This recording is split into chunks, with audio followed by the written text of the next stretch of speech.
আমাদের এই আলু উপদেষ্টার কোনো প্রয়োজন নাই, আমাদের এই পেঁয়াজ উপদেষ্টার কোনো প্রয়োজন নাই। আমাদের জুলাইয়ের আবু সাইদ ওয়াসিম মুগ্ধের মতো বুক চেতিয়ে জীবন দিতে পারে এমন একজন উপদেষ্টার প্রয়োজন। প্রত্যেকটা মিডিয়া হাউসকে আবু সাইদের ছবি ঝুলিয়ে আবু সাইদের কথা স্মরণ করে নিউজ করতে হবে। তার মানে জাহাঙ্গীর ভাইরা বস্তাতে বসে দিল্লির প্রেসক্রিপশন অনুযায়ী আলু আর পেঁয়াজের গল্প শোনা যাচ্ছে। আপনারা জানেন যে শরীফ ওসমান হাদী হচ্ছে লাল জুলাইয়ের প্রজ্বলিত অনুপ্রেরণা। শরীফ ওসমান হাদী বাংলাদেশ, তার উপর যে আক্রমণ হয়েছে আমরা মনে করি ইতিহাসের সবচেয়ে নিকৃষ্টতম ঘটনা হয়েছে। অভ্যুত্থানের নেতৃত্ব দানকারী নেতাদের উপর আক্রমণ মানে ওই অভ্যুত্থানকে কলঙ্কিত করা। আর এই সম্পূর্ণ কাজের সাথে ভারত জড়িত, বিজেপি জড়িত, মোদী লীগ, আওয়ামী লীগের জারক সন্তানেরা জড়িত। এবং আমরা স্পষ্ট ভাষায় বলছি, স্বাধীন সার্বভৌম বাংলাদেশে জাতীয় নেতার উপর আক্রমণ হবে আর স্বরাষ্ট্র মন্ত্রণালয় সেটা জানবে না এমন হতে পারে না। তার মানে আমরা যদি আমার দেশের রিপোর্ট অনুসারেও বলি 3 জনের উপর হামলা হবে, এই তথ্য গোয়েন্দা সংস্থা জানার পরেও তাদের উপর হামলা হয়েছে। তার মানে এই জাহাঙ্গীর ভাইরা বস্তাতে বসে দিল্লির প্রেসক্রিপশন অনুযায়ী আলু আর পেঁয়াজের গল্প শোনা যাচ্ছে। আমরা স্পষ্টভাবে বলছি, আমাদের এই আলু উপদেষ্টার কোনো প্রয়োজন নাই, আমাদের এই পেঁয়াজ উপদেষ্টার কোনো প্রয়োজন নাই।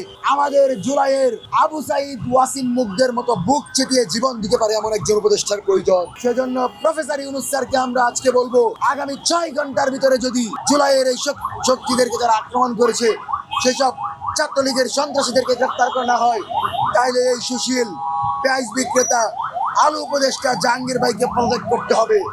কিভাবে পদত্যাগ করাইতে হয় সেই পদ্ধতি আমাদের জানা আছে, ছাত্র জনতার জানা আছে। কথা শুনে আমাদেরকে হুমকি দিবেন, ডিজিএফআই এনএসআই এর গুলি দিয়ে আমাদেরকে বন্ধ করে রাখবেন, সেই দিন নাই। আমাদের জীবন যাইতে পারে, আমরা আমাদের জুলাই যাইতে দিব না। আপনাদেরকে স্পষ্ট ভাষায় জানিয়ে দিচ্ছি, হাদী ভাইয়ের অবস্থা আশঙ্কাজনক। শ্বাস প্রশ্বাস সকালে নিজে নিতে পারছে ছিল এবং রক্ত গ্রহণ করছিল। এখন পর্যন্ত আমরা সম্ভাবনা এবং সন্দেহের মাঝখানে আছি। জীবন মৃত্যুর সন্ধিক্ষণে তিনি লড়াই করছেন। হাদী ভাইয়ের যদি কিছু হয়, কিছু হওয়ার তো আর বাকি নাই। যা হয়েছে ইন্টারিমের থেকে আমরা পই পই করে হিসাব নিব। মনে রাখতে হবে, জুলাই বিপ্লবীদের উপর আবার যদি আঘাত আসে, যমুনা থেকে পালাইতে পারবেন না, আপনাদেরকে গ্রেফতার করা হবে, আপনাদেরকে ছাত্র জনতা পাকড়াও করবে। ছাত্র জনতাকে সাথে নিয়ে স্বাধীন সার্বভৌম ইনসাফ ভিত্তিক বাংলাদেশ বিনির্মাণের আগ পর্যন্ত আমরা মাঠে থাকবো। আলু উপদেষ্টা, ললিপপ উপদেষ্টা, পেঁয়াজ উপদেষ্টার জন্য স্বরাষ্ট্র মন্ত্রণালয় না। স্বরাষ্ট্র মন্ত্রণালয় তার জন্য যে আবু সাইদের মতো বুক চেতিয়ে ভারতীয় আধিপত্যবাদের বিরুদ্ধে বলতে পারবে, আমার স্বাধীন বাংলাদেশের 1 ইঞ্চি মাটি আমি ছাড় দিব না, তোমার যা কিছু আছে কইরা দেখাও। আমরা সেই রকম স্বরাষ্ট্র উপদেষ্টার পিছনে দাঁড়িয়ে স্লোগান দিতে চাই, ইনকিলাব জিন্দাবাদ, মুজিববাদ মুর্দাবাদ।